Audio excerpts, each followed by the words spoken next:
Плоды этого кустарника – сочная костянка, ярко-красного цвета.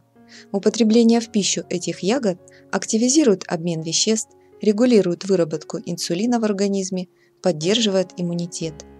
Это уникальное растение, но наиболее полезно калина красная. Ягоды богаты на микроэлементы и витамины, которые важны для всего организма.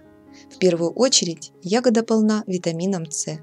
Кроме того, калина имеет витамин А, который необходим для борьбы с опухолями и для нормализации зрения. Витамин К предупреждает возникновение инсультов и инфарктов. Витамин Е, который содержится в калине, является мощным антиоксидантом, а витамины группы В регулируют работу иммунной и нервной системы. Калина практически не содержит белки и жиры. В ягоде низкое содержание сахара. Гликемический инсулиновый индекс калины 10.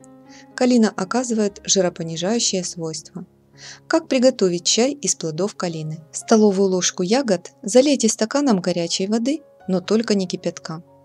Пьют по полстакана 2 раза в день, через 2 часа после еды. Есть противопоказания. Кому калину употреблять противопоказано? Это повышенная свертываемость крови и склонность к тромбообразованию, заболевания почек и подагра, пониженное артериальное давление и гастрит.